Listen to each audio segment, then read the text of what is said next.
Okay, the results are in. The Bureau of Meteorology has said it. It is gonna be a bit of a rainy summer. But we couldn't give a shit about that because lots of breweries take place indoors. And one indoor brewery is Willie the Boatman in St. Peter's, right underneath the bloody... Gentrifiers! Shut up, you fucking hipsters!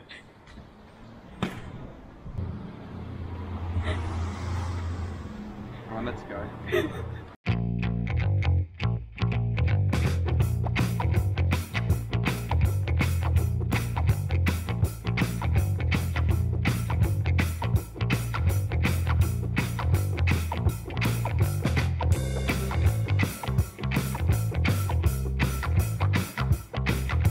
Hey friends, Benny back again with another beer review. Today we are in Willie the Boatman in St. Peter's. It is a brewery that I've been meaning to try out for a while, that is on the Inner West Brewery Trail. They've sent me some beers before, I've had a lot of fun reviewing them. And whoa, what the heck, what?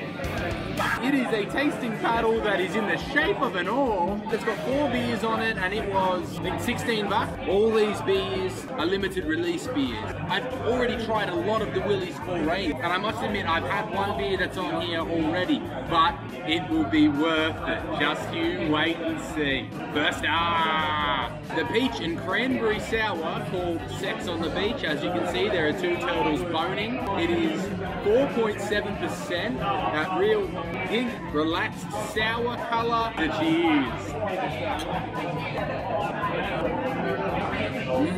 Oh, that's yum. That's really sweet. There's a lot of balance from the sweetness because up front it's very tart. Yeah, it's really good. A real balance. It's got a lot of depth, but it's also something that you can absolutely just suck down like I want it right now.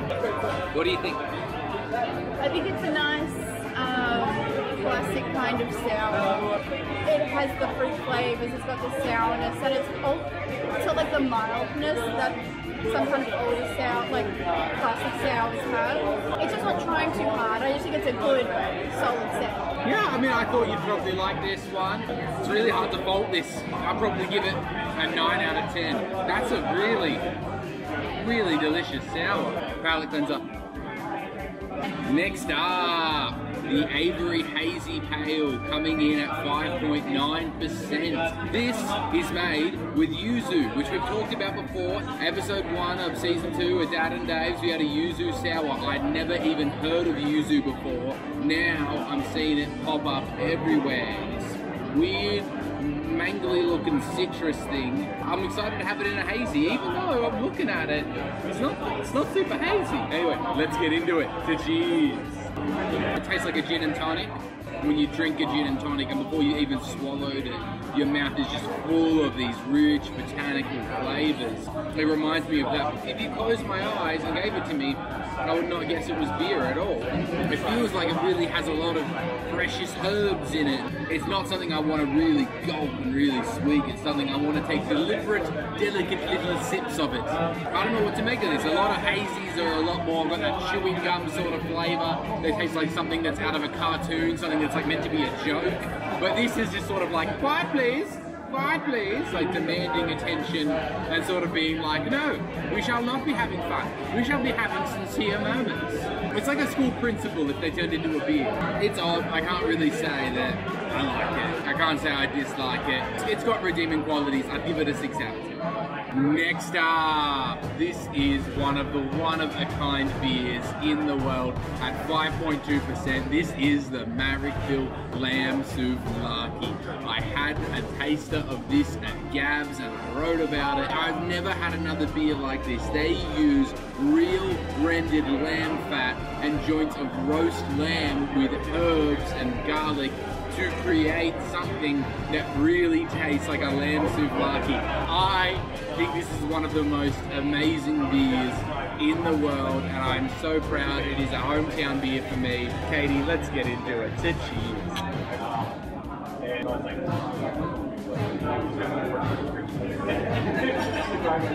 My goodness.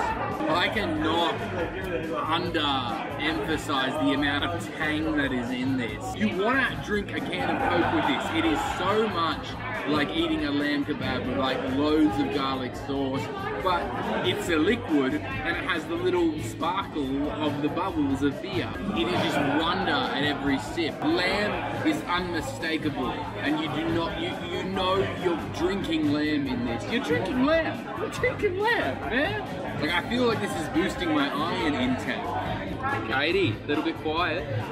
Well, I mean, I've had this at Gab's as well. I literally do feel that layer of grease in my mouth that you get from a souvlaki. Like, I honestly, I cannot say if it's good or not. I can't tell. It achieved its purpose, but is that something that we really need or want? For me, giving this a score out of 10 is just too difficult. The most ambitiously named beer I ever had that just fills me just with the spirit of my local neighborhood. To make something that's lamb souvlaki and turn it into a beer, it's just genius. So I can't score it out of 10, guys, because it defies any score. What I will do is I'll draw this picture. No, actually, fuck that. It's 9 out of 10. It's amazing. You got to try it. It's spectacular. The only reason that it's not a 10 is because I know this isn't for everyone. You might think that deducting a point is dodgy. You might think I'm such a dodge mate. Such a dodge mate. Hey Frank, if you'd love this, all right? It's not a kebab mate, it's a super. Lastly, this is Ruby's American Brown. It is 6.4%. It's named after the head brewer Joel's American Brown Staffy, who passed away. Actually, gonna fucking cry, all right? These better be fucking good, all right? Cheers. Oh, woo, oh. Choc orange. Immediate thing it reminds me of is choc orange. This is not marketing itself as a choc orange beer, but I reckon it could. For a dark ale, it's throwing a few more punches. It's not holding back. Sometimes a dark ale feels like it's got to be like a stout's ugly sister and that it can't be that good or anything like that. But this is just kind of like, nah, they had a glow up, right? They got like 2 million followers on Instagram now. The extra alcohol is doing a nice job at providing a lot of the balance. It really hangs around in your mouth. I just had the bloody lamb souvlaki beer. This is knocking it out. I'm glad I'm having this laugh. When I was a kid, my family had this, I think it was either a dining table or a coffee table, and it was like really dark wood. And I always wanted to like chew on it and see what it tasted like. I never did it, but this is what I think of what it tasted like. This is pretty outstanding. That's really delicious. Definitely give that another 9 out of 10. Really balanced, really original, but different. And you want to just keep drinking it. Our top brew of the week is bias. It is the Marrickville Lamb Souvlaki beer. Look, I could have easily picked the beers that we started and ended with. Sex on the Beach is as good a sour as I've had, and Ruby is just delicious and just a fitting tribute to what I'm sure was a fantastic dog. But Marrickville Lamb Souvlaki is unlike any other beer on the planet Earth, alright? There is not a brewery in America that has already done this. There's not a bloody brewery in Sweden or in Czechoslovakia that's already done this. This is an original from the place where I live, and I'm so proud of that. But we are going to finish off these paddles, and then we are going to sample some food from the food truck, I reckon, and maybe try something delicious from their core range. In fact, that's definitely what we're going to do. Thanks. Thank you. From Barbecue on the Barrel food truck, we got the Heart Attack plate. 3 different kebabs, chicken, lamb, and kofta, some smoked sausages, tabbouleh, pickles, hummus, garlic aioli. I can't tell you how satisfying it is to have a bite of garlicky lamb and then drink some garlicky lamb. This would definitely feed Katie and I just fine, but I'm the host of a travel cooking show, so I also got their loaded fries. Barbecue and peri-peri, kofta, bloody mozzarella. It's like a little snack pack. I did not need to get this. This would have fulfilled us sufficiently, but I do it for you guys. When I ordered these 2, the guy who took my order said, "You've just ordered the best 2 things on the menu." And I feel that. And the drink I've chosen to have with it is the Albo Corn Ale. It's made from bloody corn. I think it's delicious. It is such a clean beer. It is named after Albo, Anthony Albanese, who was the opposition leader. You might not know that. This goes with anything. It is just a really clean and refreshing beer. This is a beer made for schooners. This is a beer made for anything. It is ready for what life throws at it. Another 9 out of 10. It's light on, but it's very, very close to perfection. Ooh, we've got a special guest. So Pat, you are one of the owners and the founders of Willie the Boatman. Yeah, I am the founder of Willie You're the the Boatman. founder? Yeah, it started in my backyard. Really? Yeah, it certainly did, about 12 years ago. The old Cooper's kit and lots of dreams and bad beer. Nice. We've still got the dreams when we don't have the bad beer. That's true. You definitely do not have the bad beer. What was the first beer that you brewed as Willie the Boatman?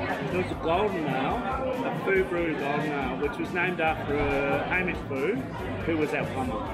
Right. Oh, Yeah. oh, When- makes sense. Yeah, when you're building a brewery, it's good to have a mate who's a plumber. I mean, just for making money back alone, because plumbers, they're Yeah, thirsty breed as well. There you They are go. a thirsty breed. You can corner the plumbers, you're going to be doing well. You do all the brewing in India? Everything's brewed here. We don't go on site. Where does the name Willie come from, like Willie the Boatman? So his name was William Kerr.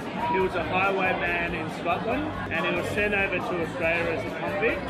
And his job was to row across the Brooks River, down from Woollow Creek to Tempe. And so I was living in Tempe when I founded the business. And I went on a history walk and I heard about Willie the Boatman. And I went, wow, that's a really cool name for a beer company. Yeah. And it turns out it's buried at 400 metres from here, just at the end of the street. Whoa. Yeah. Wow. Yeah, there's a plaque there and everything for it. What's in this one again? So it's a French style beer, which is the Flanders. Thank you. 220 kilos of cherries in it. So when we first made it, we only put 100 kilos in it, but to celebrate Sydney coming out of lockdown, we called it double dosed. Yeah. Oh. Yeah, so I honestly believe it's the best beer we've ever made, our brewers have ever made. Oh. Yeah. Woo. You've had like Rodin back before? Yeah, it's exactly Oh, what we're wow. going for. Yeah, really? Yeah. Oh, nice. Imagine having Christmas dinner with that. That would be yummy. Yeah, tell mum or dad, leave the cranberry sauce in the fridge, mate. Yeah. Leave it in the shop. Leave it in the shop, Yeah. I've got this. What I liked about your Sex on the Beach sour is what I like about this. It has that sort of tartness up front, but it finishes nice and sweet. Yes. Like, whereas that is like a hot day number. Yeah, This is like yeah. a special occasion. You Yes. drink this like you drink champagne. Yeah, this is a real celebration beer. What would you give it out of 10? Oh, ha! No, I seriously believe it's the best beer the boys have brewed, so I'm going to give it a 10. Okay, very nice. I can't fault it, man. That's Thank a you, 10s mate. across the board. Thank you. Cheers.